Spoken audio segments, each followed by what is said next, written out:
Today, thank you. I meant to record. Thank you. Teamwork makes the dream work. We are going to talk today about fair housing. We're going to have Abby from Bay Area Legal Aid and Andy from EPO. And I wanted to just turn it over to Shelby for a quick minute to provide some more context for you all, and then we are going to get started. Thanks, Jamie. Hi, everybody. Shelby Ferguson, CoC Administrator with H3. Just wanted to highlight for folks that during the monitoring process, if you were a provider that was monitored, we got flagged a few times about some fair housing policies and practices and kind of lack thereof in our documentation. So we will be sending out some information in the future about that so we can get our policies up to date, both at the agency level and at the CoC level. So stay tuned for that. Perfect. And with that, I'm going to turn it over to our trainers. And I'll mention, they'll let you know, but they're going to have time in their presentations for questions. You can also add questions in the chat and we will catch those. And then there are going to be times where you can unmute and we'll just ask folks to put up their little virtual hand so we know that you have a question. Okay, go. All right. Hello, everyone. Good morning. It's great to have such a great crowd of people here. I'm Angie Watson-Hodgem, and I am the Fair Housing Coordinator with ECHO Housing. And some of you may not know about ECHO Housing or maybe have a sense of us, but not really sure. So I want to just give you a little bit of background about who we are, what we do. We are a nonprofit housing counseling agency. We're one of the oldest fair housing organizations in the whole country. We've been doing fair housing in the Bay Area for 59 years now. And we started out with a small group of people who came together to fight against discrimination in the East Bay. And that group, they were able to get money, open up an office. And our first office opened up in Castro Valley, California, back in 1964. And today we do fair housing in Alameda County, Contra Costa County, and also Monterey County. So we're pretty spread out. We have a pretty big footprint out there in the fair housing world. Besides our fair housing work that we do, I also want to tell you a little bit about our tenant landlord program, because that's also a really important part of the work that we do. So we help both tenants and landlords know what their rights and responsibilities are. So we have tenants who come to our agency and, they have questions about their lease, their rent increase. They have a manager that is harassing them or not making proper repairs on their home. And so they want to know what they can do about that. So they can call our office and get unbiased, objective information about what their rights are. On the other side of the coin, as you can imagine, we have our property owners and managers who call our office and they need help with things like, I have a tenant not paying the rent. I have a tenant that's not abiding by the lease agreement, that's destroying property. What can I do about it? So we help them as well. We also have a first-time homebuyer education program. We're not doing this program right now currently in Contra Costa County, but it is available in Alameda County and Monterey County. So if anyone who's interested in becoming a first-time homebuyer, they are invited to come to our class and to learn about preparing for that. We also, when we have funding, we have rental assistance. Right now, unfortunately, we don't have funding. Hopefully, HUD will renew the funding to help people get into their apartments, their homes, or help them with their back rent. So that's a really important program. We're hoping to get that started again soon. So for my piece here, I'm going to be kind of giving you an overview of the fair housing. I'll talk about the federal laws and state laws. I'll give you some examples about different issues that come up in fair housing. And I love, love, love questions. That's how we learn, right? Because we have to ask questions. So throughout my presentation, there'll be times when I'll be pausing, and it's a time for you to open up and ask your questions. And you can do it through the chat, or you can do it by raising your hand. And I'm hoping that I can get all your questions answered. If I can't, you're welcome definitely to get a hold of me offline. So what is fair housing? When we say fair housing, what are we really talking about? Basically, fair housing is a right that people have to live in any type of housing they choose, free from discrimination. So in this country, we have what we call federally protected classes. And so if you go to any state in the country, you'll find these protected classes, and they are race, color, religion, national origin, sex, which also covers sexual harassment, which is covered under the Federal Fair Housing Act, disability, which includes the rights that people who have disabilities have to ask for reasonable accommodations and reasonable modifications. We're going to talk a lot about that because that's a really big issue in the fair housing world, these accommodations that people ask for. Probably about 30% of my caseload deals just with discrimination around disability and accommodation. So we'll have plenty of time to talk about that. Also, familial status is also covered. So any household that has children 17 and under are protected against discrimination in housing. So let's talk a little bit about disability. So when I go out and talk to property owners and managers, I do a lot of fair housing trainings. I always tell them, you gotta treat everyone the same. You gotta be consistent across the board when you're dealing with your prospective tenants or the people who you're renting to at the present moment. You're gonna treat them all the same. That's what we wanna see in fair housing. However, if someone is disabled, they have a right to be treated differently. They have a right to ask what we call a reasonable accommodation or reasonable modification. A classic example of that would be if you have a property owner and manager, they have a no pet policy. So they don't like pets, they don't want pets, they don't want them on the property, no pets allowed. And that's fine. Anyone could have a no pet policy. Pets are not protected. So that is your role, your objective. If you want to have a pet-free community, you can say no pets allowed. However, if someone is disabled, they have a right to ask that rule be amended. If they need an emotional support animal or a service animal, you as a property manager, has to change that rule, has to change the policy and allow them to have that animal. Now, these animals are not considered pets, so they're not going to be treated as pets would. So a manager owner would not be allowed to charge a pet deposit for these animals. They can't charge pet rent. Any pet fee would be illegal for these special kinds of animals. Also, there are no breed restrictions. Oftentimes I talk to owners and managers, they'll say to me, oh, sure, I'll allow an animal. I love dogs, but I don't want pit bulls on my property. I don't want Rottweilers. If someone's animal, their dog happens to be a pit bull or Rottweiler, that rule would not apply to them. They would be able to still stay in their home, have that animal be there as their support. So there's no breed restrictions that an owner manager can place on these special kinds of animals. Also, no weight restrictions. So a person who's disabled could have a tiny little Chihuahua, or they could have a big, German Shepherd that's 55 pounds. So there's no weight restrictions on these special kinds of animals. And just so you know, emotional support animals are geared for people who are dealing with emotional, mental disabilities, someone that may have a bipolar condition, someone who is depressed. Oftentimes, doctors and therapists prescribe these special kind of animals for people to help them navigate the world through their disability. And then also we have these service animals that are well-trained animals. You think about people that have, they're blind or they're hearing impaired. They have animals that provide particular service for them. So these are really very well-trained animals. But whether they're a support animal or service animal, it's all the same. They're all protected under the fair housing law. Now, it's important to note that there's many kinds of animals that can be a support to people. Now, normally in my work, I see cats and dogs. People generally have those as their support animals, but I've had people that have had a snake as an emotional support animal. People who have had rabbits, who have had birds. So just need to know that a person who's disabled could have an animal that you might not think would be a support animal for them. They may have that animal and the animal provides a service for them, and that owner manager has to allow them to have that animal.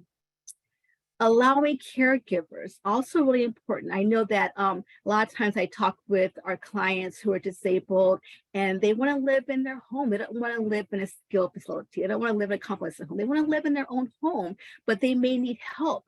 Someone helping to bathe and to cook and clean for them. So if someone is disabled, they're allowed to have a caregiver, even a caregiver that lives with them. The manager owner would have to allow them to have the caregiver. And a caregiver is not going to be really considered as a tenant. The caregiver is really an employee of the disabled person. So the manager owner wouldn't be having a caregiver fill out an application and go through the whole process that they would for someone who's wanting to rent. Caregivers are there to provide service for the folks who they serve, that they work for, people who are disabled, your tenants that you might be working with, your clients. Breaking a lease, sometimes this comes up. I know I had a case before the pandemic where a woman had just signed a lease for a townhouse, and she had been living there for about 4 months. She had really bad back problems that got progressively worse, and her townhouse had stairs, the bedrooms were upstairs, and because of her disability, she couldn't go up and down the steps anymore. It was just really very hard for her. So her request from her owner was to be able to get out of her lease early. She had signed a 12-month lease. Like I said, she was probably 3 months into the lease, and she goes and says, "Hey, I can't live here anymore. I can't get out of the lease." And the owner said, "No, you signed a 12-month lease. You can't get out. No way." And so the person called her office, and were able to contact the owner and talk to the owner about the issue that her tenant had, and talk to her about fair housing laws and what her responsibility was. And she did, she wasn't happy about it, but she did allow her disabled tenant to get out of the lease early without penalties. So you may have cases where you have a client that just can't continue living there, can't fulfill those lease agreements to stay in the home. You need to get out of that lease early. Closer parking space comes up a lot. People sometimes, they may have a parking space that's very far from their home, and because of mobility challenges, it's very hard for them to navigate getting from their car to their apartment, to their home. They want a closer parking space. Now, I want to just say that I would never advocate that a property manager take away a parking space from someone who's able-bodied and give it to someone who is disabled. I wouldn't advocate for that. I wouldn't ask for that. That's not fair. But I would have the manager, put that person who is disabled on some kind of a wait list, so that when the next available parking space came up closest to their home, they have a first opportunity to get it. So when people are asking for accommodations, they're not necessarily always granted right there in the moment, but we want our owners and managers to enter into an interactive dialogue with that person who's disabled to see, how they can accommodate them and when they can accommodate them. Not just say, "Nope, can't do it." We want a conversation to happen to try to help that person who's disabled to get what they need. Now we'll talk a little bit about reasonable modifications. This has to do when a person is making physical changes in their home. So you think about someone that needs to put a grab bar in the shower, or someone who uses a wheelchair walker. They have to have a ramp built so they can get in and out of their home. Or someone who's hearing impaired, perhaps, and they need to have a special light that goes off when the doorbell is on, so they know that someone's at their door.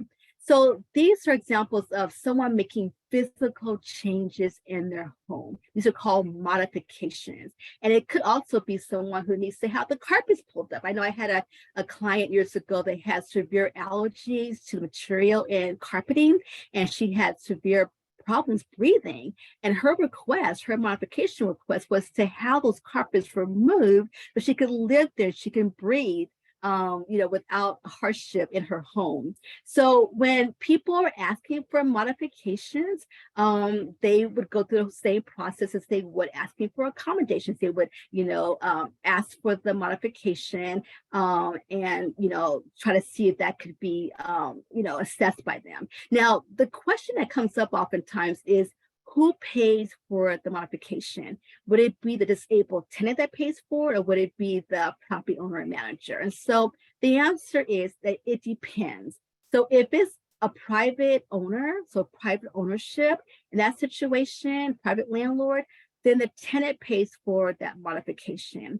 If it's housing that gets public monies, government monies, many nonprofit organizations that produce housing, develop housing, they get public funds for those housing units that they build. In those situations, the owner would pay for the modification. So it just depends on who owns the property. That's how we determine who has to pay for that modification. Verification. So it's important to know that if your clients are asking for an accommodation or modification, the housing provider, the property manager, the property owner, the manager can ask for documentation that that person really is disabled. And so if they're asked for the documentation, oftentimes they are, you want to make sure your clients have that. So they need to have a letter from someone. It doesn't have to be a doctor. Now, back in the day when I first started working for housing, the people who could write these verification letters were people that had an MD behind their name. That has changed. That circle of people who can write these letters of verification for people who are disabled has really expanded. And so it could be a person's doctor, it could be their licensed therapist, it could be their social worker, it could be their caseworker, it could be their AA sponsor. There's many people now who can write these letters saying that someone is disabled and that they need this particular accommodation. That's a really good thing. So even you as a caseworker, you can write a letter. If you know that your client is disabled, you know what their situation is, that they need this accommodation, you can vouch for them. You can write a letter on their behalf.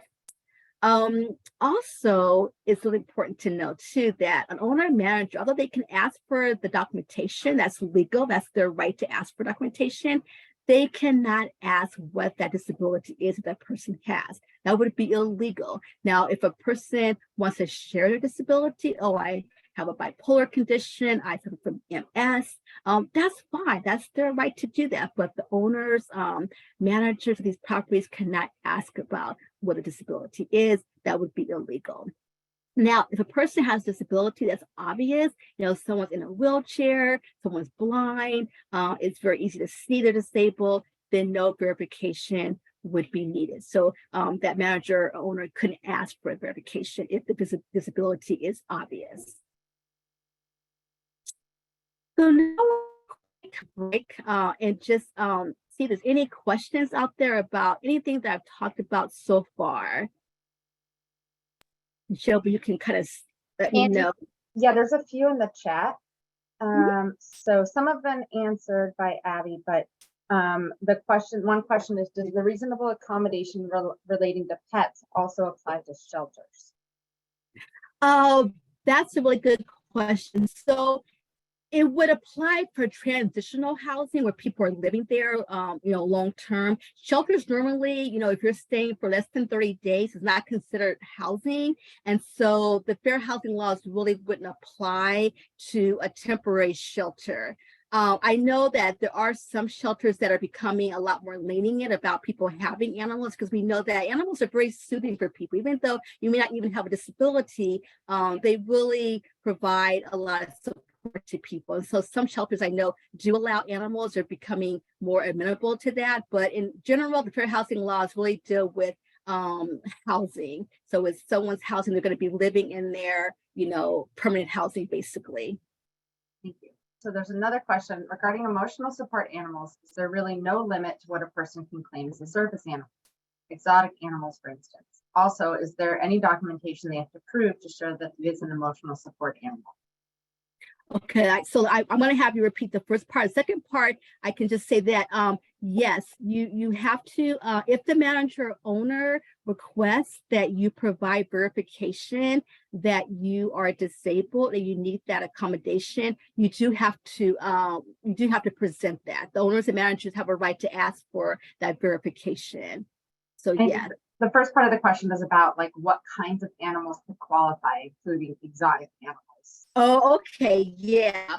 So lots of animals can be emotional support animals, as I mentioned earlier. That there are some animals that are simply illegal. So you can't have a lion, be your support animal, or a giraffe, or, or certain exotic animals that might be a danger, considered dangerous, unsafe for people to be around. So so there are some limits to that, as far as what animals people can have. But in general, most animals are going to be okay. Even miniature horses, if you can imagine that, people can have a miniature horse as an emotional support animal. But exotic animals, especially if there's some, county or state laws against them, you would not be able to have them as a support or service animal. A few more questions. Is there any assistance out there for individuals with disabilities that may not be able to afford modifications in a Mm. privately owned residence? Yeah, good question. Sometimes there is. I know that in Alameda County, and I do most of my fair housing work in Alameda County. I know a while ago they had a program for folks in unincorporated Alameda County where if you were disabled, they would give that money to the owner to make those changes. Also, City of Alameda, they still may have a program like that. I don't know about Contra Costa County. I'm not sure if there's programs out there, but something to look into. To find out if there is a program that could help you with, because it is expensive sometimes. You think about putting up a ramp, things like that. It could be expensive. But I don't know if any organizations or resources are offhand that I can share with you. Okay. Another question, if a participant is being charged monthly pet fee for emotional support animals, ESA documents were provided to the landlord. Can the landlord be responsible to pay back rent or back pay to their tenant? I think so, yes. Yes, if you have a manager that's been charging pet rent for emotional support animal or service animal, yes, I think that you could definitely make a claim and get it for that money back. 'Cause that was illegal for them to charge those pet fees. Yeah. There's some questions about like the number of pets. So like with emotional support animals, are there a limited amount per person? Yeah. So you talk about accommodations, you want to look at the word reasonable. So the request has to be reasonable. Now, is it reasonable for someone to have 10 dogs as their support animal? Probably not. It's reasonable for them to have 2, very possibly. So the request needs to be reasonable. And so I know that could be unclear what reasonable is, but certainly, 2 pets, 2 animals, I shouldn't say pets because they're not pets. I don't want to say the word pets, but 2 animals is usually looked at as being pretty reasonable. I haven't had too many people that have more than 2. So I would say probably 2 with exceptions to that policy. Okay, and I think one more is, what if the homeowner's insurance does not allow certain types of pets? Yeah, good question. So HUD has said that they will go after any property, any insurance company that refused to provide insurance to a property owner because they're following the law, basically. So if you have an owner say, my State Farm insurance agent said they're going to just, cancel my insurance because my tenant who is disabled has this German Shepherd as their service dog. So if that happens, you want to contact your fair housing group. And Echo Housing is your fair housing group. So you want to contact and let us know that that's happening, because that would be illegal. We want owners and managers to do the right thing. We want them to, provide accommodations for people. We don't want them to be harmed and have their insurance canceled by doing that. So I would say definitely if those issues come up, you want to contact Echo Housing. Let us look into that for you. I think those are most of, questions about if a homeowner is allergic to pets. And I think Abby answered this is like around reasonableness. So like this might be a consideration for reasonableness. Anything else? Yeah. Okay. All right. Well, we'll have other times when we'll pause so you can ask other questions. This is great. I love the questions. Wonderful. So now I want to talk about familial status. So this has to do with any household that has children age 17 and under. Now, most owners and managers know that they can't say, oh, we don't rent to children. Most of them understand that, children have this protection and they have to rent to kids. But what happens a lot that we see in housing is that owners and managers have these unfair rules and policies around people that have children in the household. So one common issue that comes up quite a lot in housing is steering. And steering happens when a property manager owner will put, for example, all the families with children in one area of the complex, and then all the families without children in another area of the complex. They figure, all the kids, they should all live together. They can all play together. So we're going to have this little area just for our family section area. And that is illegal.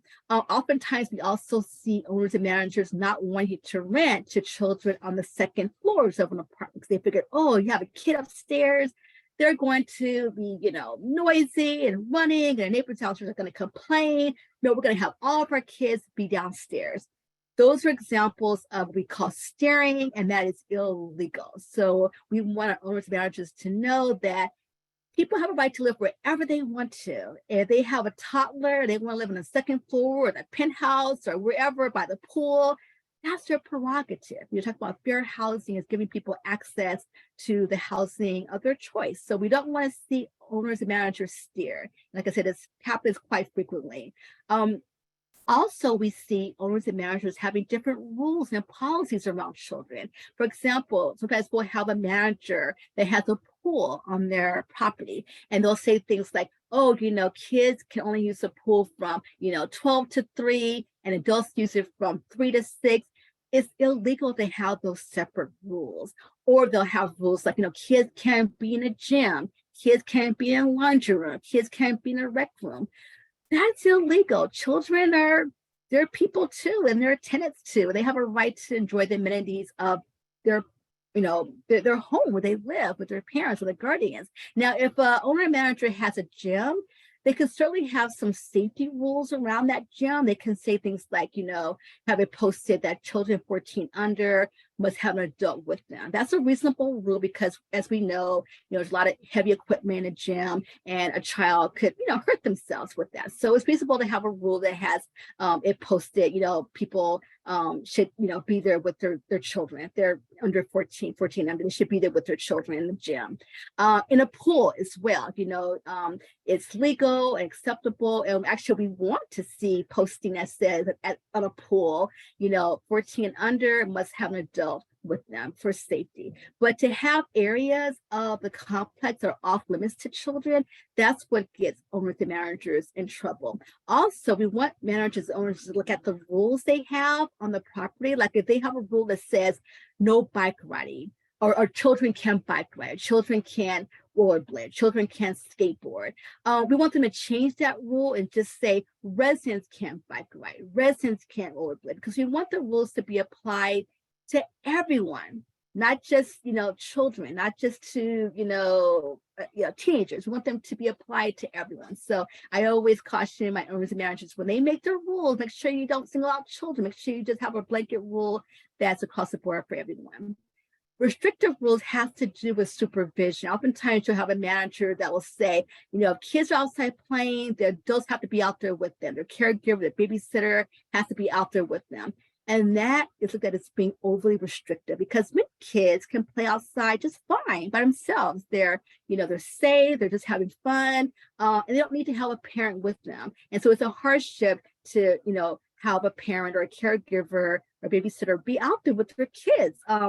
Make that a mandatory rule. It's looked at as being unfair and overly restrictive. Now, if a child is causing a problem, I always say you can deal with bad behavior. So if a child is causing a nuisance, throwing rocks at people's windows, just causing havoc, a manager can always deal with that behavior. But we don't want to have these rules that say, those have to be out there with the kids all the time. That's a hardship for families.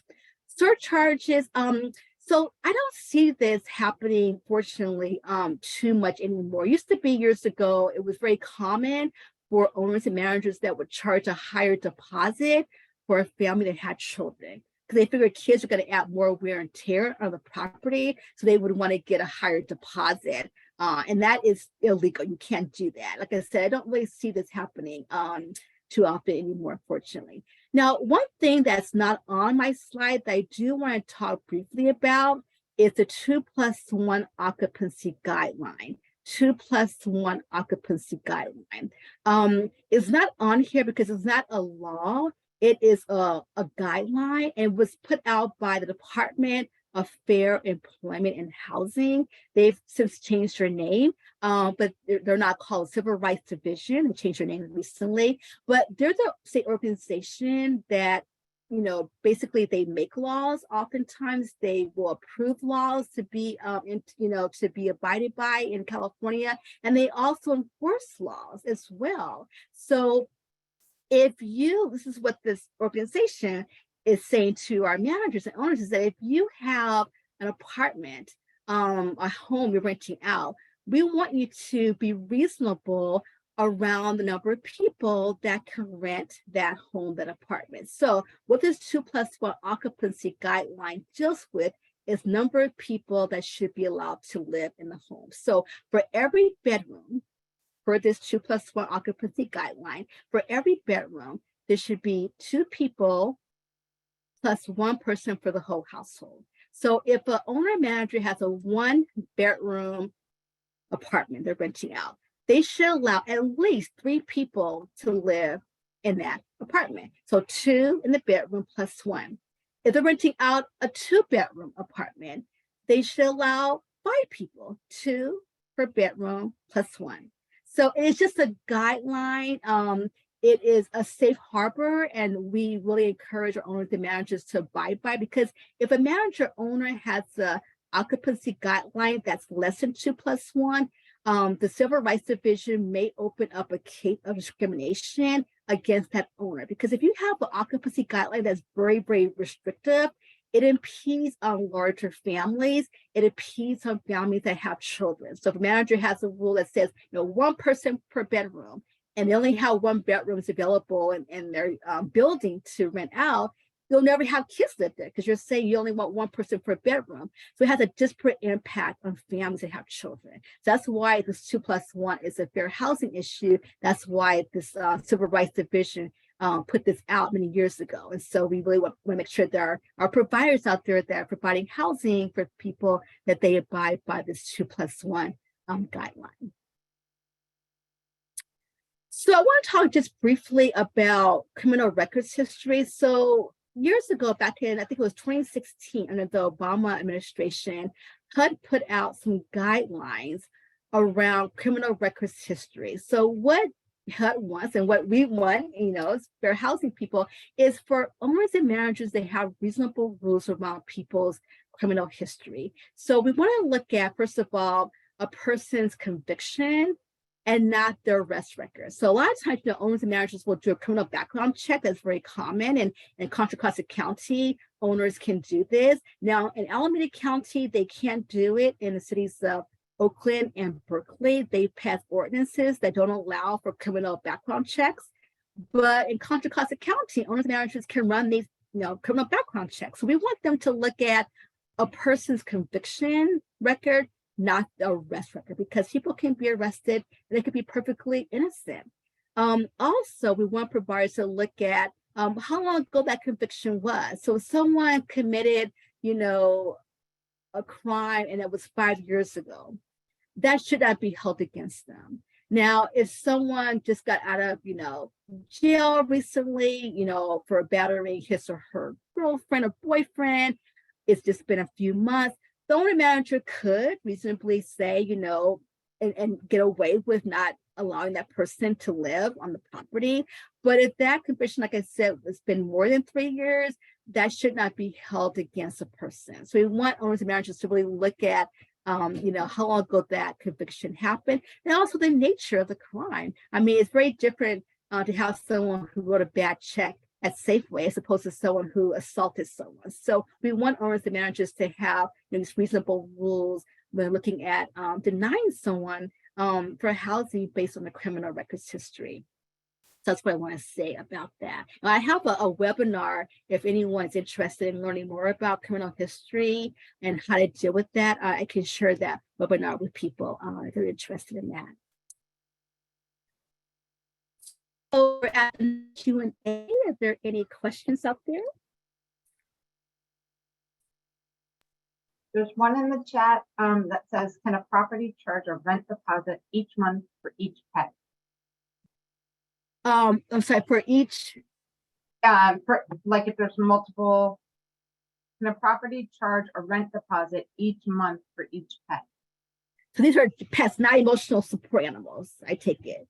So with pets, there's no, so you can charge pet rent for a pet. That's legal. It's actually more and more common that you do that. So if you have 3 pets, the manager can charge you 3 different pet rents for those 3 animals.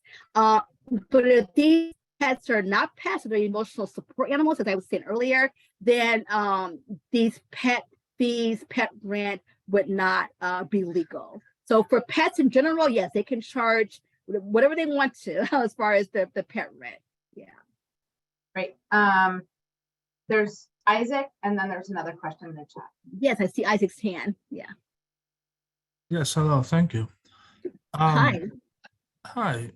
If a person finds out in their complex that they're living near a sex offender, do they have the right to request a different unit?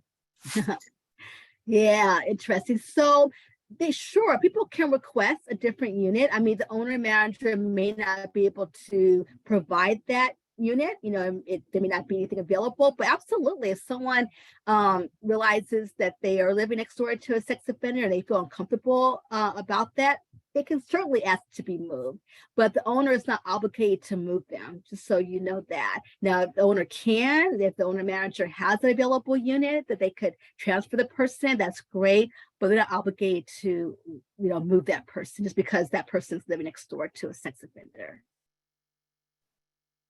There are. Yeah, I want to just say something about sex offenders. So, because a lot of times owners and managers, I do a lot of trainings with them, they get really hot wired around sex offenders. I just want to say that not all sex offenders are equal, So you have some people that have a sex offense against them. It could be someone who was, as an 18-year-old, got caught with their, 17-year-old girlfriend. Now they're a sex offender. So, I just want people to not just automatically assume that because someone has that label that they are going to necessarily be a danger or they're unfit to live next door to. I just wanted to put that out there because I know that is a really hot, heated topic in the housing world when we talk about sex offenders. So yeah, and Angie, thank you for saying that. But I'm actually going to link people. We did a training on this topic actually in 2021. So I'm linking to the slide deck from that, and I'll also write to the page because I think that's a really important point. yeah. Folks are also saying they would like information on criminal background. I think but many people are saying they're interested in that information. Yeah, what I could do, like I can send it to you, you can send it out to people. That work. Yep, and also the that training that I referenced we have a couple of different trainings we've done over the years relating to folks' criminal justice involvement in housing. One other question that Tia, I'm not sure which topic this was related to, but the question was, is this information for Sacramento too, or are the rules different for each county? So what I'm talking about is really general information. So every city, every county in California would need to abide by what we're talking about today. Yeah. I mean, there are certain cities that may have more protections for people, but they won't have less. So anything that you're hearing there, you could apply it to Sacramento or any other city that you live in or work in. Let's see some more questions about 290s and sexual sex offenders. So we have information in the chat around that. I don't see any other questions in the chat right now. Yep, I think we're good. You can keep going. Okay, wonderful. Good questions, you guys. Wonderful. Keep them coming. Okay, so now I want to talk about our California state fair housing laws. So that first slide that I showed you, we had race, sex, religion, national origin. Those were those federally protected classes. So every state you go to are going to have those protections. And then in California, we have some additional protections outside of the federal protected classes. So on my list here are the state classes that are protected under the law. So we have marital status. So owners and managers can't treat people differently based on their marital status, based on them being single or married. You think, oh, of course, that's common sense. Why would a manager, treat people differently based on their marital status? I actually had a case a few years back where a woman had answered an ad on Craigslist for an apartment, and she called the owner who had placed the ad and talked about the property. She wanted to come on and see it, and he goes, "Oh yeah, come on, it's still available. Come on down, check it out." So she goes down to look at the apartment, and one of the first questions he asked her was, "Where's your husband?" In fact, she asked her, "Where's your husband?" And she said, "I'm not married. I have a couple of kids, but I'm not married." He told her, "Well, I really, don't want to rent to a married couple, you know, and that does happen sometimes. Married couples are oftentimes looked at as being more stable. They're going to be more responsible, better tenants than someone who is single. So that bias does come up and it came up in the situation. So we do have this protection against marital status discrimination. Also, years ago, it's very common that owners would allow married couples to combine their income to make the income guideline. But if you were two roommates living together, you had to make that income guideline separately. So this changes all that. So owners managers have to combine all the money in that household so that that household can make any kind of income guideline that the owner manager has. Source of income is also protected. You do not have to have a job to have housing. I remember years ago looking in the newspapers and you would see it's very common, must be employed. I used to see it all the time. And that would be illegal. People had many ways that they bring money into their household. So people could be on Social Security. They could be getting disability insurance. They could be, having child support, alimony as ways to support them. So owner's manager can't just say anymore, you have to have, a job, you have to have employment income because we do have this protection now. Ancestry is very similar to national origin. Where your ancestors come from, their origin, you should not be denied housing and treated differently in housing based on that. Also, sexual orientation is protected. So people who are part of the LGBTQI community are now protected under California law against discrimination, against harassment in housing. Gender identity is also protected. It's a newer protection. So people who are, gender fluid, non-binary, people have many ways that they describe their gender. And so they now have protections against harassment, discrimination in housing. Now, we also have a newer protection here called genetic information. You think, well, what the heck is that? So that would deal with situations where a person has some kind of a genetic disorder and the owner manager finds out about it and doesn't want to rent to them. So I think about someone who has sickle cell anemia. That's a genetic issue. It affects primarily African-American people. So if an owner manager found out that, a person had a child with sickle cell anemia and didn't want to rent to them based on that, would be an example of genetic information. So that is what that is. And then we also have citizenship and immigration status, also two really important protected classes under California law. I know that when I go out and talk to owners and managers, I always tell them, you are not ICE. It is not your job to try to figure out or determine who is here legally or not. Your job is to provide safe, habitable housing to people. So if, we have an owner is asking for, people's green cards or immigration papers, that is illegal. Or if people are being told that, well, if you complain about, the repair issues, I'm going to have you deported. I'm going to call ICE on you. That is egregious behavior. It is illegal. And I know, to work in different areas with high populations of undocumented folks, and they'll call us. They'll say, yeah, my owner said that if I, reach out to anyone, if I complain about this, they're going to have me deported. So it's an issue that comes up in housing, unfortunately. And we do have this law on the books against this kind of egregious behavior. We also have gender expression, which is protected. So if you think about someone who's a woman who maybe she's very masculine and the way she dresses, the way she talks, maybe an owner, felt, I don't know, offended by that for some reason and didn't want to rent to her, that would be discrimination under California law. Also, people who are in our military or who have served in the military or veterans, they also have protections against discrimination in housing. I think most owners and managers, most people in general have a pretty high, respect for people in the military or who have served, but not everybody. And so we do have this protection for our veterans and people who are currently serving in the military against discrimination in housing. Primary language is also protected. So there was a case down in LA where an owner had property and most of his tenants were Spanish speakers, and he told them they could only speak English. They could not speak English. They could not speak Spanish on their property. And this is a real story. He said, English is the national language. They have to learn English, so no Spanish. So he got sued, and you can imagine what happened with that case. We have this protection now, so people have a right to speak whatever language they feel comfortable. Owners and managers cannot dictate that.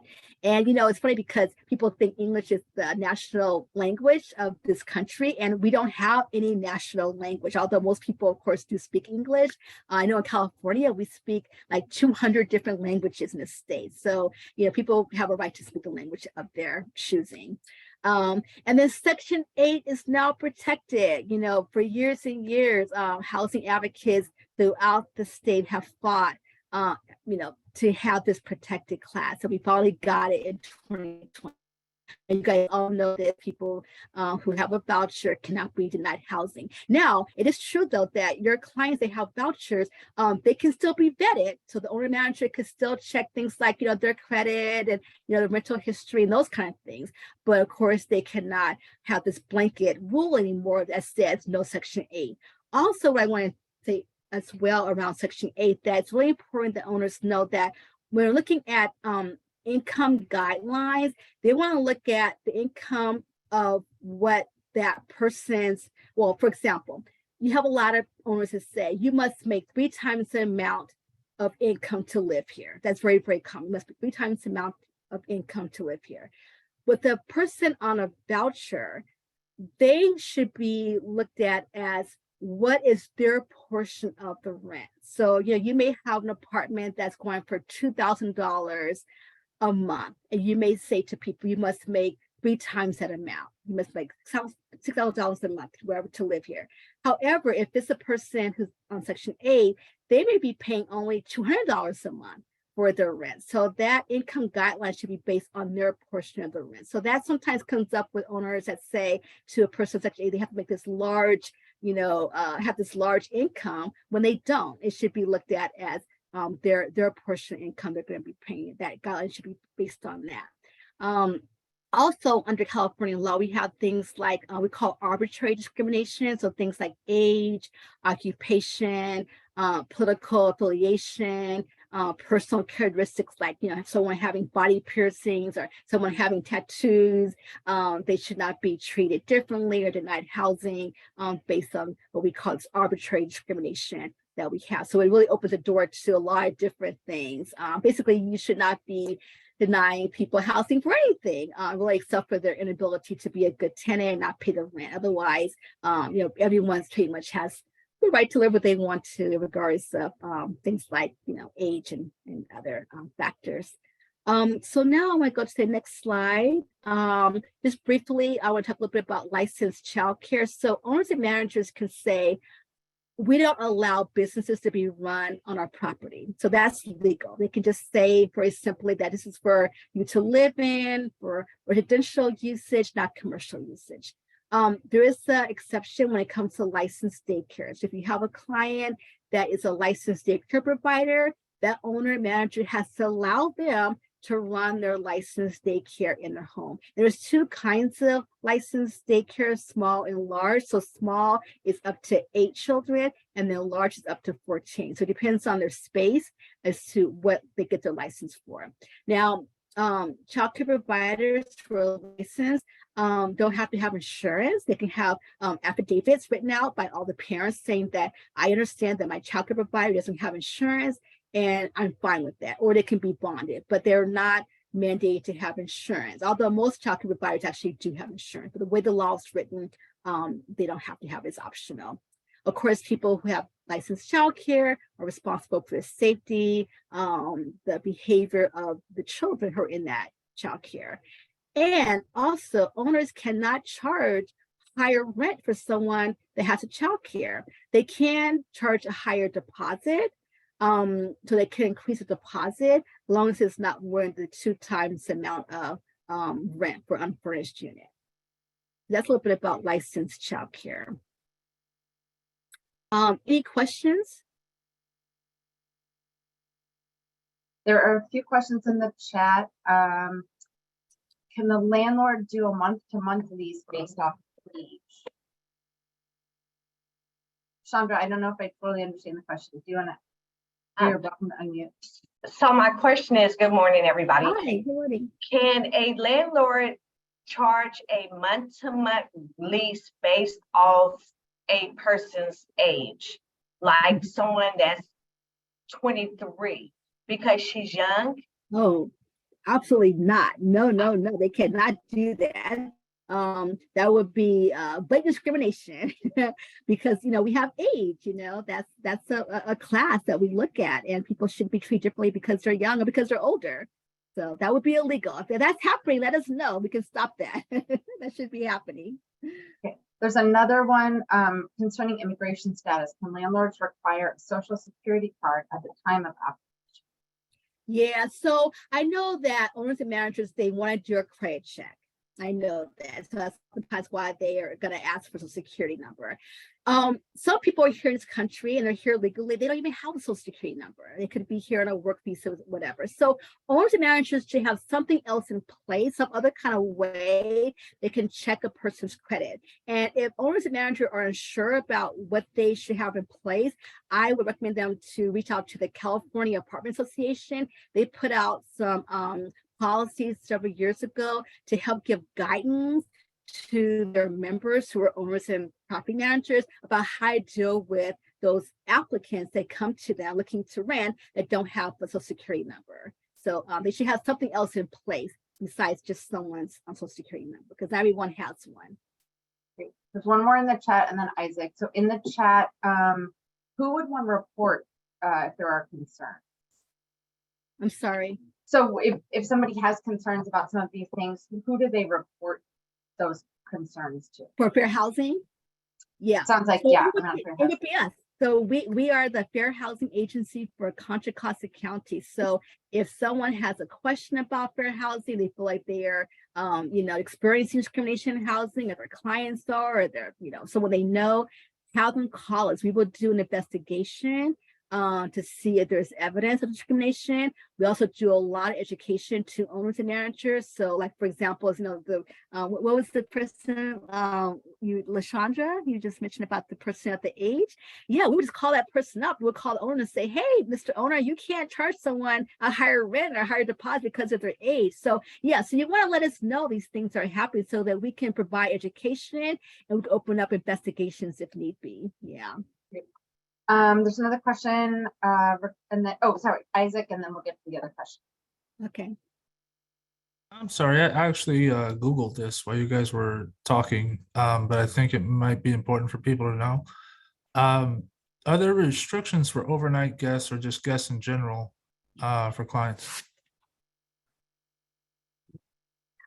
Well, so this is not really so much a fair housing issue. It goes more under tenant landlord, and owners and managers can have different rules around visitations and things like that. They can put limits on, how long people can stay, how long they can have their visitors stay in a unit. Certainly owners and managers should allow people to have overnight guests, and that's their home. They live there. They can have people come over and spend a night, but they can't put limits on how many nights that person stays there. And then another question in the chat regarding disability accommodation. If a person has 3 pit bulls, is there a limit under the reasonable accommodation law as to how many pets they can have and not get denied for the apartment?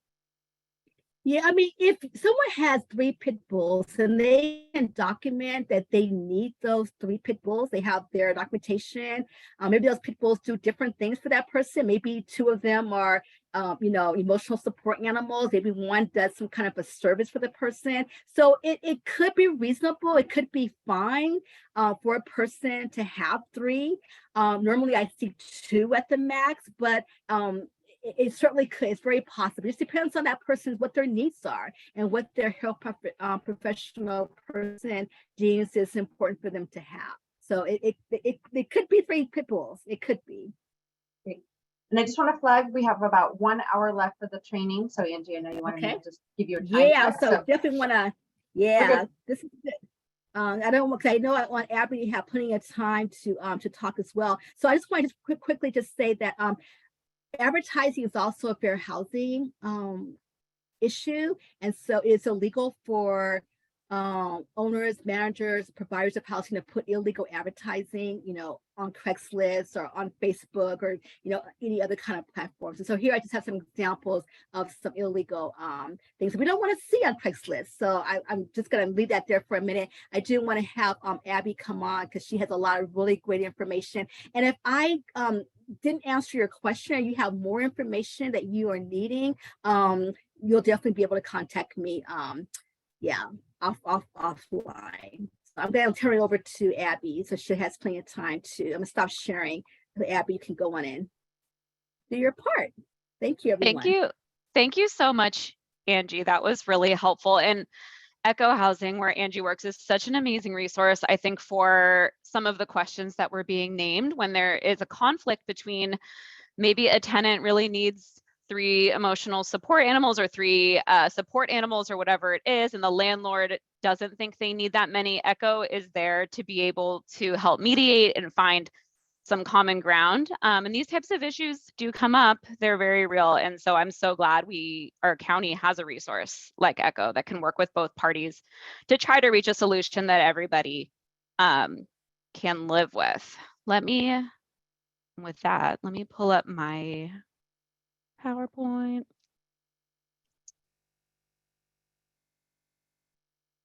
Sorry, you'd think like this long into the pandemic, I would be much quicker with this. You're good. It's required to have at least one glitch every virtual meeting. I mean, it wouldn't The be law. okay. Yeah. Okay, so it's showing not yet as presenter, but we're about. How about now? You're good. Perfect. You're good. Awesome. Okay, we're here. All right. So hi, my name is Abby Codiari. I'm a senior staff attorney at Bay Area Legal Aid. I'll talk a little bit more about what we do, but I am really happy to be here. I loved seeing the questions in the chat. I can tell this is a super engaged group who is trying to learn the rules and all the nuances of disability accommodations and fair housing overall. So it's really awesome to be here. I'm going to talk a little bit about what Bay Area Legal Aid is. I'm going to talk about that real briefly because I'm sure we all have some idea. And then I want to talk about, Angie just gave a really amazing overview of what fair housing is and kind of the laws that exist. And then I'm going to talk about applying those to tenants' rights, looking at what rental qualifications landlords are allowed to look at that wouldn't be discriminatory. I'm going to dive a little deeper into criminal history just because it's a topic that's been changing a lot and there are different specifics depending on the city sometimes. So I just want to talk a little bit more about that. I'm also going to talk about how housing discrimination plays into the unlawful detainer or the eviction process. And then at the very end, I want to talk about how we would remedy fair housing violations when we see them. So if we see a landlord discriminating in some way, or we see a discriminatory advertisement, what we can do from our positions to try to remedy those violations. And the continuum of care, all continuums are required to affirmatively further fair housing. And so these are just some tools we have in our toolbox to be able to affirmatively further fair housing, that is, protect tenants from discrimination. So let's get into it. I know I've met a bunch of people here before. It's nice to see some familiar faces, but a lot of new faces or new names as well. So I just wanted to quickly, I'm not going to read through them all necessarily, but maybe you could throw in the chat or maybe even just raise your hand. It's as simple as that. If you've seen or worked with any tenants who are experiencing these issues. So an inability to pay rent, maybe it was due to COVID-19, maybe not. You're working with a landlord or a tenant who's dealing with lease violations, owner move-ins, an expiration of a lease, maybe some discrimination. Or you worked with a family who's facing an eviction for no reason at all. They got maybe like a 60-day no cause notice, 90-day no cause notice, whatever it might be. I see some hands raised. Please feel free to type it in the chat too. If you're thinking of specific examples or just overall.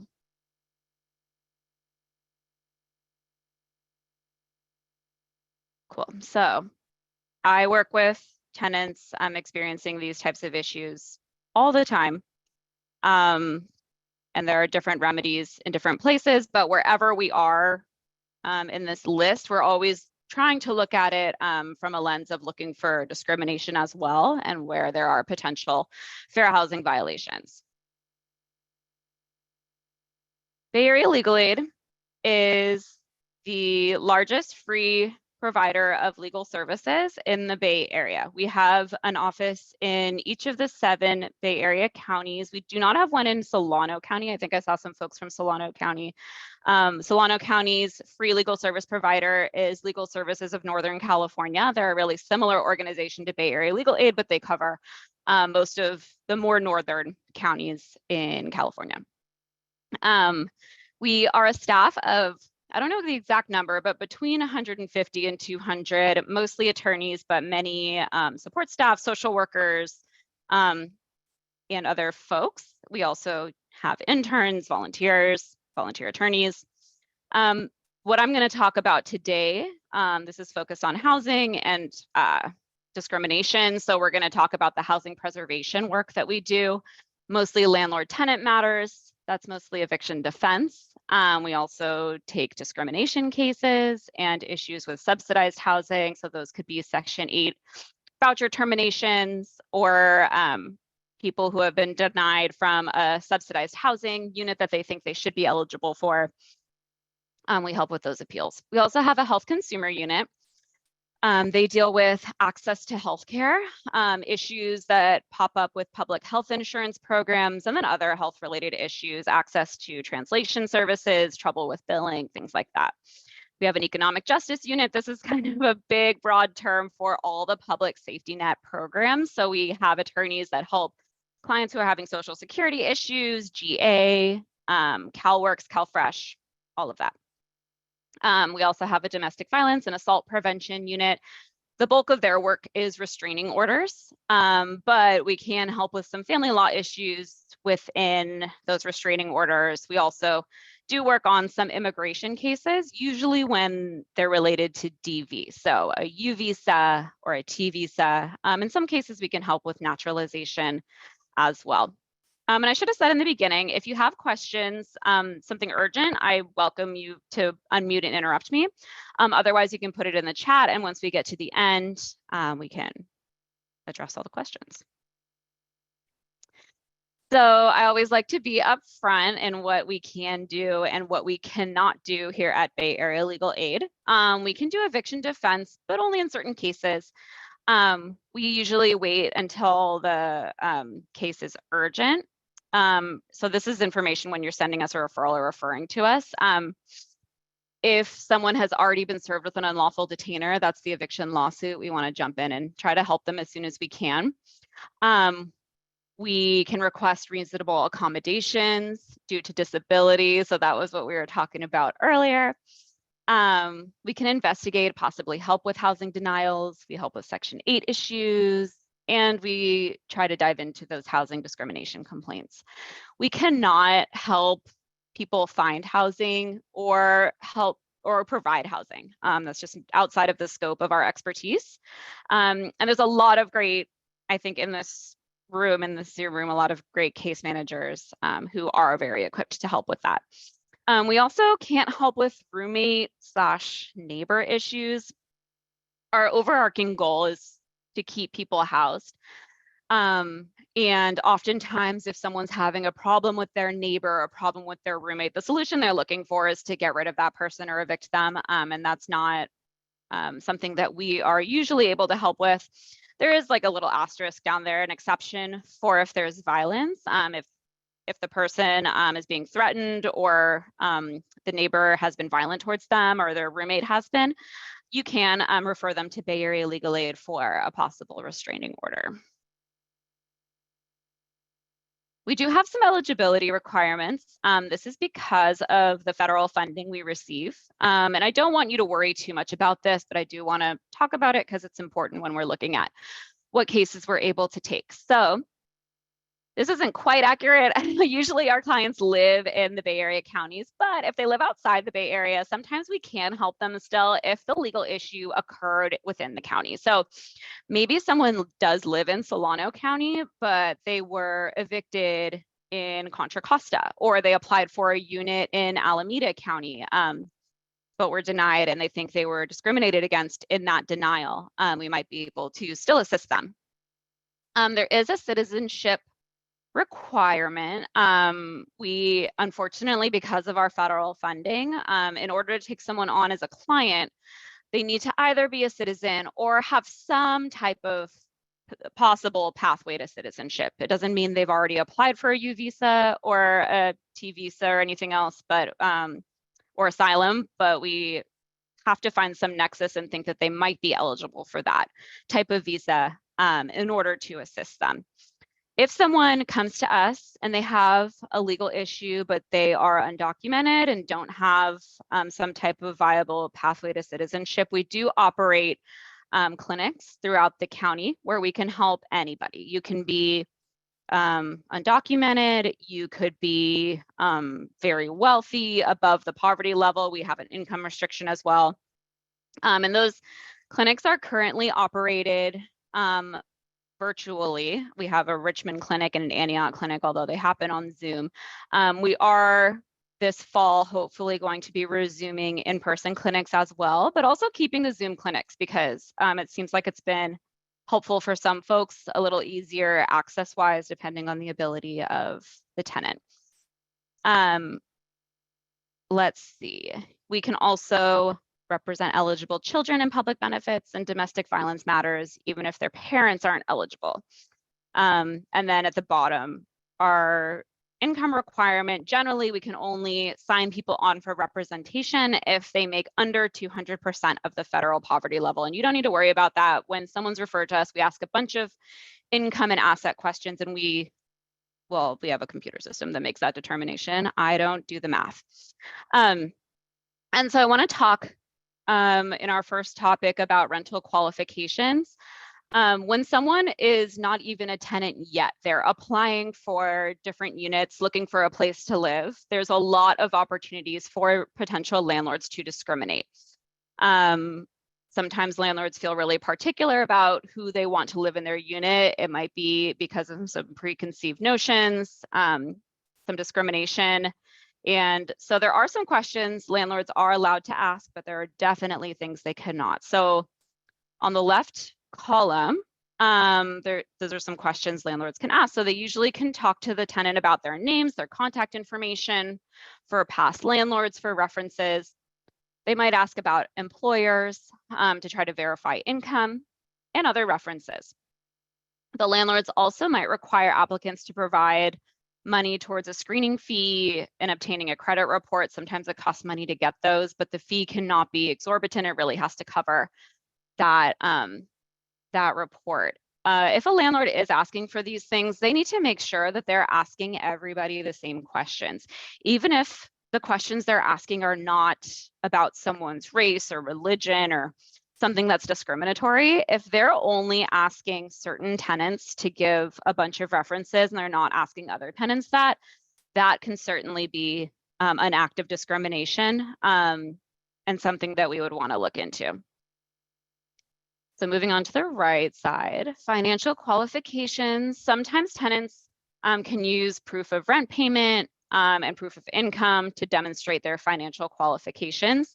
So this comes up sometimes if someone has just lost their job and they're applying for new units, or they just got a new job, or there's something funny going on where they can't quite give all the documentation that the potential landlord is looking for. It's great when the landlord or the property manager has an alternative. Angie was mentioning this too. If someone doesn't have their social security card, it does not mean they're here illegally necessarily. So the landlord should be prepared to offer alternatives if something that they're asking for the tenant doesn't have. This especially comes up a lot, asking for references.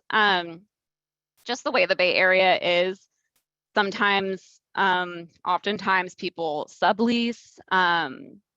They don't have proof that they paid rent every month. I'll use myself as an example. I was a subtenant for most like most of my adult life and paid rent through Venmo. So there wasn't a good way to show that when then I was applying for new places and landlords were asking for proof of on-time rent payments and a landlord's information. So there can be a lot of different situations, especially in the Bay Area. But the most important thing is for landlords to make sure that landlords are consistently asking the same information of every tenant and that the questions they're asking isn't going to lead to information that would let them discriminate. I'm going to talk a little bit about the criminal history issue as well. So effective January 1st, 2020, new California regulations interpreting anti-discrimination laws prohibit landlords from considering certain types of criminal history.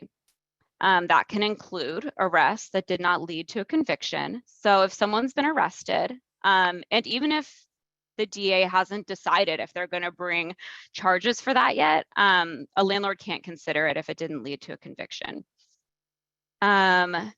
They can't consider participation in pretrial or post-trial diversion programs. They can't consider a conviction that's been sealed or anything that came from the juvenile justice system. Landlords are also prohibited from having, quote, blanket bans on applications with a criminal history. So they can't, in their Craigslist posting or in their ads, say no felons. Like that would not be okay, because the landlord needs to look at individual circumstances. We call this mitigating evidence. But they would need to look at the circumstances around the conviction and decide whether or not it's directly related to the applicant's ability to be a good tenant. Sometimes, you know, just because of our biases or the ways we look at things, there might be a conviction that we think is really morally wrong, but a landlord is required to think of it a little bit differently and say, look, maybe I don't like this. This is not something I would do or partake in, but does it have any impact on whether this person's going to be a good tenant? And the answer might be no. It might be yes. These are really nuanced questions that a landlord has to look at. These are some things, I hate doing this, like a big list of like, no, but a housing provider may not do any of the below. So I'll just read through them. They cannot access criminal or civil records older than 7 years or to in Richmond. So in the city of Richmond, there's a fair chance ordinance, access to fair housing ordinance that has made it much easier for people to rent in Richmond and re-enter society, which I think is really helpful. It really helps address the homelessness crisis that the Bay Area is having. The housing providers, and I should say, this is for subsidized housing, not all private landlords. So Section 8, project-based Section 8, public housing. Landlords cannot ask for or use information about arrests that didn't lead to convictions. I mentioned that in the last slide. They also, same as the last one, can't have blanket bans. They can't use anything that occurred in the juvenile adjudication, anything that's been expunged. They can't deny someone whose qualifications are a function of disability. Maybe someone's never had a job and they want work history, but if that person is saying, you know, I've never had a job because I'm disabled, and maybe they can show they get Social Security for that disability, maybe not. The landlord can't discriminate and say, sorry, you don't have any work history, I can't rent to you. If the person has a disability-related reason, the landlord can't deny them. The landlord also cannot deny someone whose qualifications are related to a history of domestic violence, if it's something that's protected under VAWA. An example of this might be, let's see, if they've had like interactions with the police or something like that because of domestic violence incidences, especially if they've been the victim of domestic violence, that cannot be held against them by landlords. And I'll get into that a little bit moving on. So let's see. There are some remedies available if you've seen discrimination. And Angie talked a lot more. I don't want to repeat all of that great information, but there are some remedies available if you see either a potential landlord discriminating or a current landlord discriminating. So first steps could be to contact ECHO, the organization Angie works with, or you can contact Bay Area Legal Aid. And I'll make sure you have the appropriate contact information for us at the end of this slideshow. We can do intakes by phone, seeing if the person is eligible, and assess to see if discrimination did occur.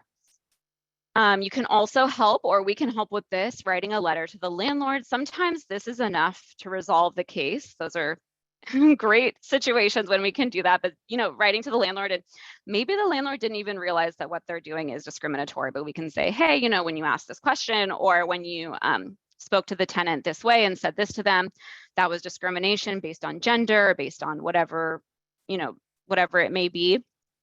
And we ask you to rescind that decision, or whatever the situation was. Sometimes that'll solve the problem. If the landlord is refusing to not engage in discriminatory behavior, then the next step we often take is filing an administrative complaint with HUD, or with what's called the Civil Rights Division of California, CRD. It was formerly called DFEH, the Department of Fair Employment and Housing. Filing an administrative complaint, I want to talk a little bit about that. It can be a lengthy process, but it can force a non-compliant landlord to cooperate with the law. So I think the next, so this slide is going to talk a little bit about the HUD/CRD complaint process. HUD is the federal agency that oversees these complaints. CRD is the state agency. So they're pretty interchangeable processes. The only difference would be, and I know Angie talked about this a little bit, there are some protected classes that only exist in California, not federally. So an example of that is Section 8 discrimination. If you have a tenant who's being discriminated against when they apply for units based on the fact that they have a Section 8 voucher, and that's how they'll be using that to help them pay their rent. If they're being discriminated against based on that in the application process, then you would file a complaint with the state of California, not with the federal government, with HUD, because it's only protected in California. But moving on, these complaints can be filed in a few different ways, and they do this to make it as accessible as possible to tenants who need assistance. So it's super easy. If you were to file one online, you can help a tenant with this, or the tenant can do it themselves. We also often will help tenants with this process. If you go online, you just Google like filing a HUD complaint, filing a CRD complaint, you should find the link. There are just a few boxes the person would need to fill out. And you click send, easy peasy. You can also do it by phone. There's a number to call, and then if the person isn't, tech savvy, they'll be connected with an intake worker who can help them with that application process. There's also a paper application that can be printed out from the website. Once a complaint is filed, we've had different experiences with wait times. Typically, in my experience, after about 3 weeks, an intake worker or an investigator from whichever organization the complaint was filed with will reach out to the tenant to conduct an interview. This interview is to see if they believe that any discrimination could have taken place. They're not going to make a dispositive finding during this interview, but they are going to try to fact gather, see if this is something where discrimination could have occurred. Something to note here is that the landlord will be notified. Sometimes this doesn't matter to the tenant. Sometimes it matters a lot to the tenant. So it's just something important to note, that the landlord will be made aware that a complaint has been filed against them, and they will probably be asked to do an interview as well. So step 3 now, if the worker completes this interview and they believe that there may have been discrimination, then an official complaint will be opened. Okay. Or it's going to be Wednesday, September September 6th. Let me go ahead and mute. There we go. So if the worker believes that there has been discrimination, they'll open an official complaint and investigate.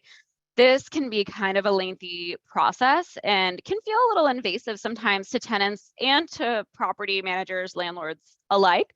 The investigator is going to ask for lists of witnesses. They might ask for documents, maybe footage from security cameras, lease agreements, eviction notices, notes, etc. They'll ask for a lot of information from both parties. Throughout this process, they are going to attempt to mediate and come to a settlement agreement. They'll, be asking for information from both sides, but also be asking, like, what do you want out of this? What is your end goal here? Tenant, and then talk to landlord and see if there's a way they can accommodate the tenant or, cease the discriminatory behavior. If at any point the parties agree on a settlement, then that'll be that. Usually the HUD worker or CRD worker will draft a settlement agreement. It's a binding contract. Both parties will sign it. They'll have opportunities to negotiate it, but that'll be that. If no settlement is reached throughout this whole process, then the agency will be forced to come to a decision. Either they'll find no cause for discrimination and they will close out the complaint. That'll be that. Or they might opt to litigate the complaint, and that would mean filing a lawsuit against the landlord on behalf of the tenant. I'll pause here. Any questions about this complaint process? I know it's kind of complex, and I want to maybe stop here before we move on.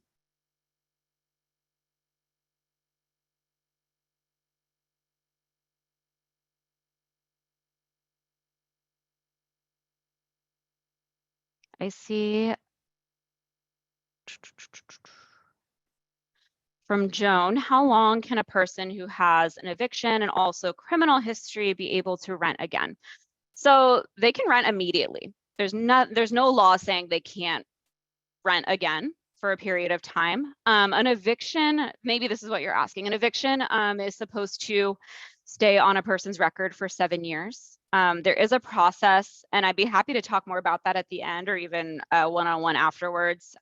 If you're interested, there's a process for getting that eviction off of someone's record earlier than 7 years. It is a little bit tricky, but it can be done. And then criminal history, a landlord, so there's different look back periods, and a look back period is like the amount of time you're able to look into history, the person's criminal history. And like I was saying earlier, in Richmond, it's 2 years, can be other lengths of time depending on the city. But I'm happy to talk more in detail about that offline as well if you want to, if you have a specific example. And then from Isaac, can landlords discriminate based on mental health? No. If you have a specific example, I'm happy to talk about it. I think, again, there's like always this reasonableness. And I'm going to sound like a broken record today, but the analysis is always nuanced and it's always based on reasonableness. But in short, absolutely not. They cannot discriminate against someone based on their disability, mental or physical. Are there any follow-up questions on that or questions about this HUD/CRD complaint process? I'll just give us a second.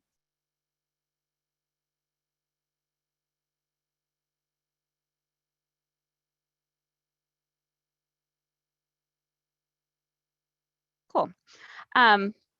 This can be kind of dense information. And so I always like to remind folks during presentations, but if you forget all of this, well, it'll be recorded and the slides will be sent out. But you can always, I want to be accessible. You can always reach out if you have questions or follow-ups or maybe want to run a specific scenario by me or somebody else. I'm happy to talk through these things. They are complex, and I think sometimes we really wish there was like a yes or no answer, like can this person have a rhinoceros live with them as an emotional support animal? And like I've never come across that situation, but there's always a nuanced analysis. So I wish there were yes or no answers.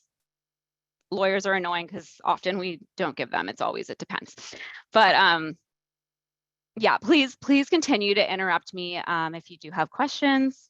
But I will keep, oh, I see there's a hand raised. Ms. Braxton. Yes, so my question, so it is a follow-up question to Isaac's question. So I guess like the example we would use is, what if somebody was like leaving a crisis unit, or like, Rosewood, Laurel Creek, places where there may be in a mental health setting, and they're discharging from that mental health setting into regular housing. And so they may have to fill out the application while they're in that mental health setting. And so that's so the landlord can see as they're applying for their housing that they may be coming from a mental health setting. So I'm not sure if that's the same thing, Isaac, but that's kind of the scenario that I was thinking of.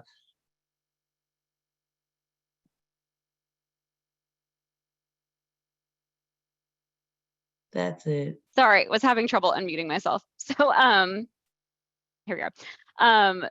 Yeah, that's a really good question. I'm sure you encounter situations like that one exactly, or very similar often. And in short, the law is no. The law is the landlord cannot discriminate based on something like that, like at all. That's actually pretty cut and dry.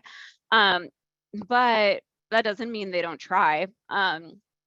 And oftentimes, if a tenant, like landlords are savvy, okay? So if a tenant applies, or a potential tenant applies, and they have to put on there where they live, and it is something involving their mental health, the landlord might look at that and they might say, oh God, I don't want this person to rent to me, without even looking into, any other circumstances around it. And so they might say, no, they can't rent to me, and they might give some bogus reason. In subsidized housing, the landlord always has to give a reason for the denial, and they have to do it in writing, and there needs to be an appeal process. So I think that's important. If a tenant or potential tenant applies and they're denied, and they think that it could be because of something like that, because of their mental health, they should take advantage of the appeals process, and we can help with that. If you wanted to refer that person to Bay Area Legal Aid, we'd be happy to look into it. But usually it's 14 days, and they have time to request an appeals hearing or request an opportunity to provide additional information. So if the person is saying they're being denied based off of mental health, like that is just clear discrimination. But if they name some other reason, the tenant should appeal and try to get an opportunity to talk through that issue with the landlord and see if there's anything they can do. Also, through that process, it might become very apparent that the landlord is discriminating against them, and then that would be a really strong basis to file a HUD complaint or a CRD complaint using this process that we're looking at right now. That was a really good question, LaToya. I see your hand is still raised. Is it just still raised, or do you have a follow-up? No, I didn't have a follow-up. Okay. I'm sorry. No, I hope that helped. It did. Thank you so much. So this one is a little bit different. So I have someone on my caseload, and they were applying for housing. They passed everything else except for the criminal background check. So thankfully, one of the properties gave us the third-party information to be able to contact that third-party verifier to see why she wasn't passing the criminal background check. And then we were able to help her get her rap sheet cleared. How long will it take to clear up? So if she goes to apply for housing again, that it won't keep showing up on her criminal background check, so she can actually qualify for housing? These are amazing questions. So in an ideal world, it would be like immediately removed from all of these reports. And depending on what it is, it might move faster than other things. Sometimes, like oddly enough, if there's like money damages that came with it or some kind of restitution, like the money will continue appearing when the charges aren't. But what this person should do is apply for housing. If they're denied based on the criminal history, then they can submit all the paperwork showing that they've dealt with this. It should be off their record. And then that's going to force the landlord to probably accept them or find some other reason. But if they find some other reason to deny them, it's going to be pretty clear what the actual reason is. So I would encourage this person to keep applying and keep all the paperwork that shows that either, they've had it expunged, sealed, whatever they've done to kind of rectify the situation. They can also, this is not necessary, but if they want to submit information showing rehabilitation, maybe they've done drug classes or domestic violence classes, anger management, something like that, or they've been involved with the community, this appeals process for a housing denial should be an opportunity to show all of the ways that this person is actually able to function in society and able to be a good tenant. They can also show, depending on what the conviction or the crime was, maybe it has nothing to do with your ability to be a tenant. So yeah, it really depends, again, on the situation, but I would encourage this person to keep applying. Isaac, I see your hand is up as well. Thank Oh, you. sorry. Yeah, go ahead. This is my last question. Can a 5150 be expunged? Have you ever heard of that? Just the fact that the person was held for the 5150? Yes, or anything that might be on their permanent record. I don't know that the 5150 should come up, as it's not a conviction. This would be a better question for our reentry team, though. I can make a note of it and have them get back to you for sure. But to me, that doesn't sound like something that should be showing up. But don't quote me on that. Anything else?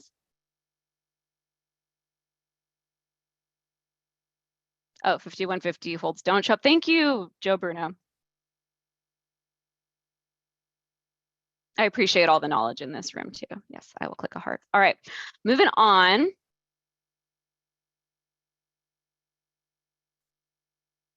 There we go. Okay. Can I get, I know this is really annoying, but would anyone like to volunteer to read this short hypothetical question aloud?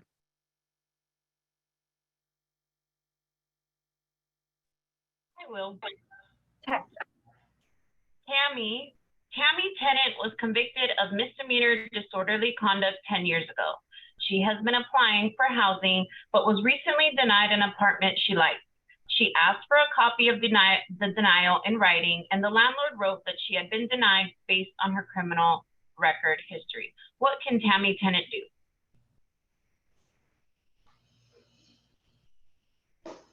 Trick question. There are multiple right answers here. There are a few different things she can do. So please unmute and answer if you want to. If you're more comfortable typing in the chat, that's fine for me as well, but go ahead and throw out your answers. Call Echo Housing. Yes, call Echo Housing. This is exactly something Echo might be able to assist with. Who else could you call? Bay Area Legal Aid. Yes, thank you. Exactly. We're both resources. We're both free resources here for tenants. Echo can also help property managers that are trying to figure out what to do here. So yeah, take advantage of us. Yep, contact Echo, number 1. Bay Legal, number 2. Any other ideas?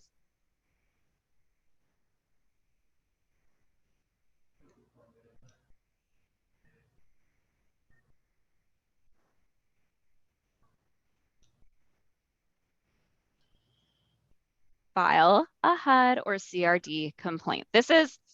We want to view this as kind of you've tried to resolve this already and this landlord is just not resolving.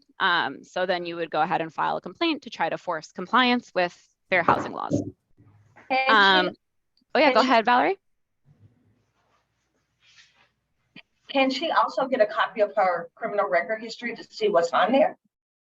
That's a great solution, yes. If she gets a notice saying that she's been denied based on criminal history, she has a right to say, what are you looking at? What report? And so she can look through it and see exactly what's showing up. Should it still be showing up? She can also, if she believes it shouldn't be showing up there, she can contact whatever credit reporting agency the landlord used and try to let them know, like say, hey, you know, this shouldn't be showing up anymore. You need to take it off immediately. There are some laws mandating that those agencies, once they're notified, remove it. She can try getting her record expunged. Yes, great solution. Time limit for carpet. Let me wait till the end to talk about that one, just because it's a slightly different topic. Definitely an important question, but let's If you don't mind, Crystal, remembering that one for the end. And then just a reminder here, a HUD or CRD complaint can be done online, by phone, or by email. They try to make it as accessible for different abilities as possible.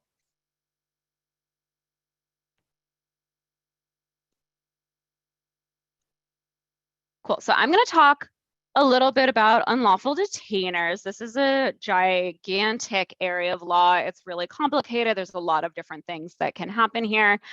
But I'm going to talk about kind of the ways in which fair housing can show up in evictions and eviction defense specifically. First, this seems pretty basic, but something we're looking at when we are trying to determine whether there's been a fair housing discrimination violation, we look at whether the person is a tenant or not, because fair housing laws will apply differently to someone who is a tenant versus, I'll get into what this is, but like a lodger or some other status. So some things we look at to determine whether a person qualifies as a tenant is, do they have a contract? It doesn't need to be written. So verbal here, verbal agreement, verbal lease is just as enforceable as a written one. Written is preferable for many reasons, but verbal is still a contract.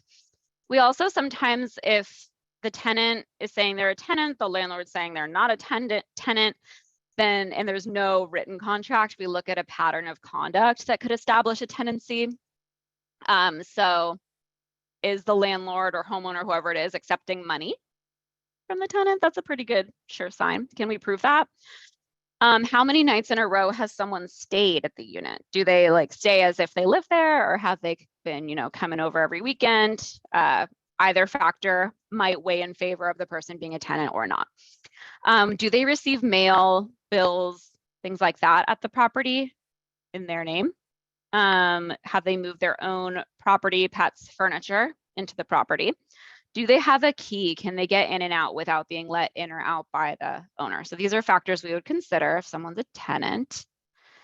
If they're not a tenant, they might be a lodger, and that's a single person who lives in the home with the owner, where the owner retains access over all areas and control of the unit. So this is kind of a complicated thing, but essentially if they live in the unit with the owner and they're like just renting a room, they might be a lodger, and they might not have the same fair housing protections that a tenant would. If they're a trespasser / squatter, someone who's maybe just let themselves into a unit, eviction laws don't apply to them. They can be locked out by the police without notice, and fair housing laws likely wouldn't apply to them. I'm not going to get too deep into this because everyone will fall asleep, but this is the unlawful detainer process. So when we get someone referred to us and they're like, help, I'm being evicted, we ask a bunch of questions to first kind of determine where they're at in this chart. Have they been served with a notice? Have they been served with the court filing? Have they had a trial yet? Is there a trial date? Did they lose? Blah, blah, blah. We always look at the very top box, the notice. Sometimes it'll say, 3-day notice to pay or quit, 60-day notice, whatever it is. But we try to look and see if the reason on the notice could be pretext for discrimination. So it's hiding some discrimination there that maybe it's not stating. Sometimes the notice itself is pretty discriminatory. Those are the rare cases. As we all probably know just from our lived experience, often discrimination isn't like extremely black and white, cut and dry, obvious in your face. So tenant steps in unlawful detainer cases, as I was saying, step one, we review the notice. We try to look for if there's any discrimination there. We also review the complaint. This is the filing that the landlord put together. There could be some evidence of discrimination there. And then step 3, that is the first time where we get to officially name discrimination that we think might be happening. If a tenant is filling out their answer to the unlawful detainer, which they definitely should do, you have 5 days to do it once you're served.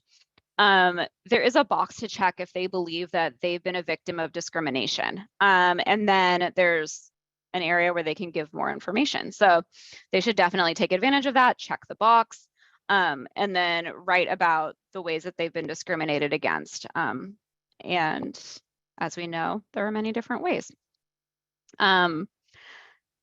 These other steps I'm not going to get too into today, but yeah, this is just a sample eviction notice. Are the allegations accurate? We always want to check that. Is the notice technically defective? There's a lot of very specific language that a notice needs to have, or else it's not valid, not legal to proceed on it. We do issue spotting for discrimination. Is it retaliatory? Are there habitability problems in the unit? As Crystal was talking about, is the carpet like disgusting? And so this tenant stopped paying rent based on that. There are a lot of other issues at play.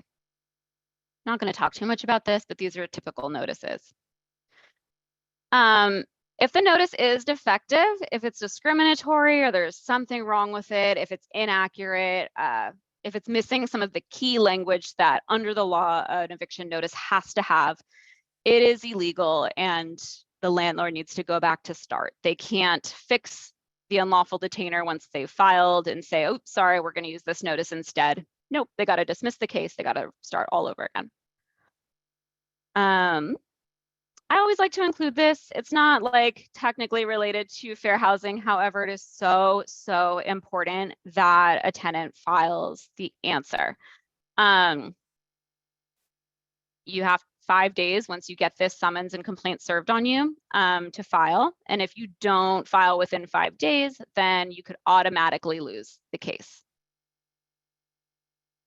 So here are some next steps after filing an answer. If the tenant has had to do this on their own, they can, one, try to retain an attorney. Bay Area Legal Aid prioritizes people with disabilities, low income families, elderly folks, and definitely people in subsidized housing. There are other attorneys that do eviction defense. Often you would have to pay them, but there are some other nonprofits in the Bay Area. And if you have questions about this, I can talk to you more about people that are doing eviction defense. There are ways you can negotiate and settle the case before trial, maybe negotiating some kind of move out agreement or a pay and stay or a behavioral stip or, you know, what have you. There are a million different examples we could use there. If no settlement is happening, then both parties can serve discovery on each other. They can file jury trial requests. There are a lot of different filings that can happen that kind of make these cases more complicated. The tenant could always move out and file a notice of surrender. That would mean that they can't get a judgment entered against them. Or number 5, you can go to trial. So lots of different options here. These cases move super fast. A normal civil case is a long case, but eviction cases they move through the court system on a much shorter basis. Hence the 5-day requirement for filing the answer. There are other really short deadlines in here as well. Then I have another question. We didn't quite talk about this, but I would like to use this question to talk about it. So if someone would volunteer to read just the question, please go ahead.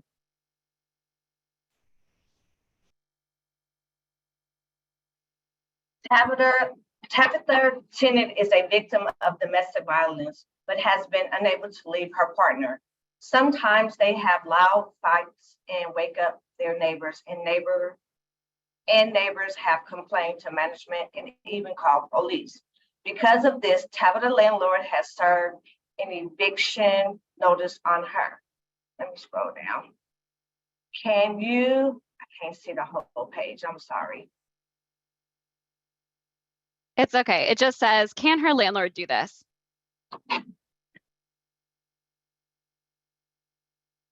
That's a good question, because there is, sometimes within the lease, the peace and enjoyment that, other residents are entitled to. So that's my only question mark. This is Nicole. I was going to say the same thing, depending on what's written in the lease. And then I was going to also ask, again, depending on what's written in the lease, don't they have to notify them a few times about like the noise complaint before they actually serve them? It's a question I have. Oh, sorry, go ahead. I also agree. I think it could be both, because I do believe in your lease, there are rules you have to follow. And then their Tabitha would be protected under some type of law, but also there is a procedure you have to go by before just evicting her. Yeah, that's true. So yeah, there's VAWA. I should have put the whole name, but it's the Violence Against Women Act. And one thing it does is, yeah, you're all correct in that most leases, written leases will say, everyone has a right to quiet enjoyment, no loud noises, or maybe it says no noise after 10 p.m. Like there's always something about noise and disruptions. However, VAWA clearly says that somebody cannot be evicted based on being a victim of domestic violence, and this situation would be included. So even though the neighbors might be really upset, and maybe rightfully so, maybe they have kids that can't sleep, maybe it's, really loud, maybe they've been scared witnessing something like that or hearing something like that. But VAWA protects Tabitha tenant from being evicted in this case. The landlord can try to do other things. They can try to, maybe if her abuser is a tenant, they could try to get rid of him. Maybe if the abuser is not a tenant, someone visiting the property, they could try to find a way to ban him from the property or include put security cameras, some more security measures. But long story short, Tabitha's protected, and so she can't be evicted. And this is just kind of another example. We were talking earlier about leases and the specifics they might have, but also the exceptions to rules on leases. And Angie spoke a great deal about how a lease might say no pets, but the ability to have an emotional support, or I keep saying emotional support, but some kind of support animal in the unit while it doesn't count as a pet, so it's an exception to this rule. Reasonable accommodations are often exceptions to a rule. There's a million other examples as well, but yeah, so this is one of those cases where even though she is causing a disturbance and the lease might say she can't do that, she's protected. Are there any other questions about that? Ooh, I see a question in the chat. If Tabitha's partner damaged the property, is Tabitha responsible? Hopefully not. I can see a situation where a landlord might try to hold her accountable, but hopefully she wouldn't be. It might end up being the kind of thing where they argue about, but VAWA protects her from kind of like any of the damages, like physical or the noise that are occurring because she's a victim. Thank you, Jamie. All right. Back to it. These are just some examples. I know I mentioned earlier, there are a lot of different examples of what discrimination can look like. Unfortunately, also, like I said, it's often not obvious, but let's talk about some of these examples. So one example is a manager asking about a disability. Unless the tenant is requesting an accommodation or applying for housing that gives priority to people with disabilities, then they can certainly ask about it to make sure that the person qualifies for that unit. But the manager can't say something like, if the tenant maybe, for instance, is in a wheelchair or has mobility issues and they're applying for a second story unit, the manager can't say like, oh, I don't know if you'll be able to rent that unit because of your disabilities, like tell me more about your mobility. That wouldn't be okay. The second bullet point, a refusal to reasonably accommodate for a disability. So again, going back to the conversations we were having earlier, the request has to be reasonable, and that is a nuanced conversation, and reasonableness can look really different and does look really different to different people. But a landlord can't just refuse and say absolutely not to a request. They need to try to find some happy medium, and they need to be reasonable in their denials. A landlord cannot ask a tenant to provide more documentation than is necessary to verify a disability-related need for an accommodation. So if the tenant asks for For instance, maybe they have a sleep disorder and noise is bothering them and they ask for some kind of like noise machine to be installed, or maybe they have a mobility issue and they ask to be moved to a first floor unit or things like that. If the disability isn't visible, the landlord might be able to ask just for a doctor's note or some kind of verification that the person has this disability, but they can't use this as an excuse to harass or burden the tenant. They need to ask for the minimum amount of documentation that they need to verify that the person is a disability or needs this accommodation, and then that satisfies that.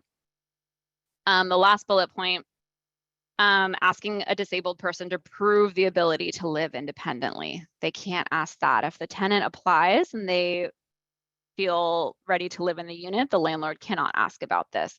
The landlord might be trying to get at like, oh, is this person going to try to move in an aide, a live-in aide, or some kind of assistant? And the landlord cannot ask about that. I see some questions in the chat. It's at 7 minutes. We're almost there. Thank you. Are they able to require to know what disability they have? Nope. Good question. I have a question. Yes, please. Sorry, I missed your hand. Is there a limit to how many reasonable accommodations you can have? As for example, a live-in aid is one, but what if you have a wheelchair and it's not an ADA unit? The wheelchair can barely fit through the doors. Is there a limit to how many reasonable accommodations a person can have? Nope. Again, if the landlord is thinking that this person is just asking too much, they need to look into whether or not the denial is reasonable. But under law, there are no like, this person has 5 accommodations, so they're done, or they have 3 animals, so they're done. There's nothing like that. I know it would make life easier, but there's not. And it's because, you know, I think people are getting at it in the chat.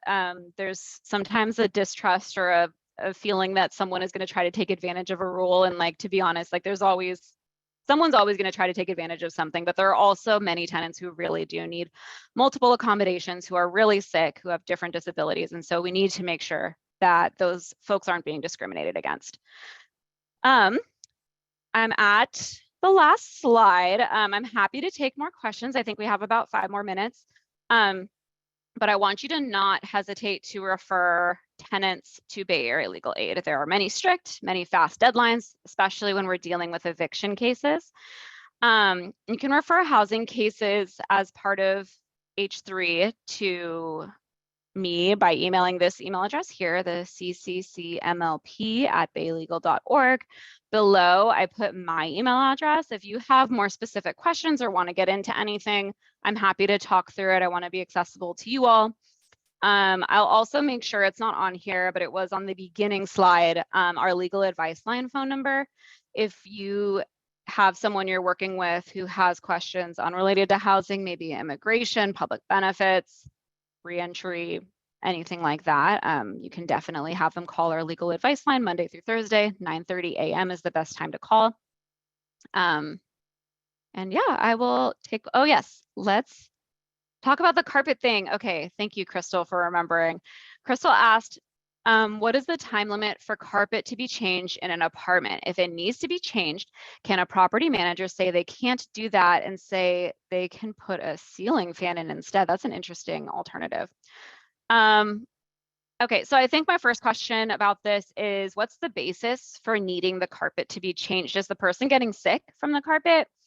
If the person, like for example, if the person has documented asthma and this carpet is really disgusting and it's making them sicker, they could ask for, as a reasonable, this might be a reasonable modification, so a change in like the structure of the unit.